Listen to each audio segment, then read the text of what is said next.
Ok, nous allons voir ensemble comment mettre votre radio à jour sur le dernier firmware. Et pour ça, vous aurez besoin d'aller sur opentx.org et télécharger la dernière version de OpenTX Companion. Ensuite, une fois que vous êtes dans OpenTX, vous allez aller dans Paramètres, Profil radio, et vous allez créer un nouveau profil de radio.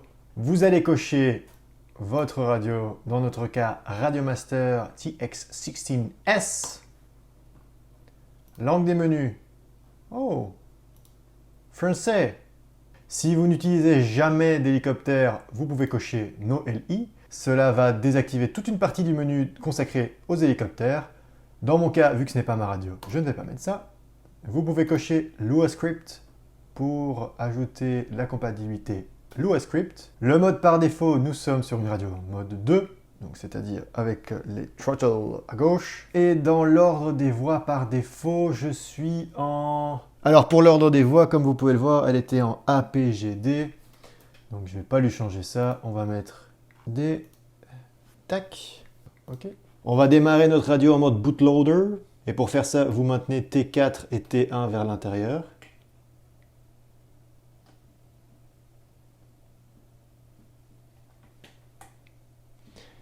Ensuite, vous connectez le câble USB. Et première étape dans OpenTX, on va lire les paramètres de la radio. Et on va se faire un backup de ça. Pour ça, vous allez faire Fichier, Enregistrer sous. Ensuite, vous allez sur la flèche vers le bas, Télécharger. Vous cliquez sur Télécharger firmware. Vous téléchargez le content de la carte SD. Et ensuite, dernière étape, on va cliquer sur Écrire le firmware sur la radio. Pouf, Transfer. Donc ici sur le bureau, j'ai un dossier qui s'appelle PI Boot, qui est le contenu de ma carte SD de ma radio. Et je vais aller chercher le contenu que j'ai téléchargé, SD card content. Je le dézip. Voilà, et maintenant le jeu, c'est que la fenêtre de gauche match avec la fenêtre de droite. Et à savoir que le seul problème, le seul fichier qui va vous poser problème, c'est OpenTX SD card version. Ça, c'est le fichier qui vérifie la version au démarrage de la radio. Donc à partir du moment, si vous commencez from scratch, donc si vous n'avez rien sur votre radio, vous pouvez tout simplement prendre tout ça, le mettre là, replace, et puis vous devez restaurer vos modèles. Si vous avez déjà plein de trucs, des sons, des machins, vous avez juste besoin de ça. Hop,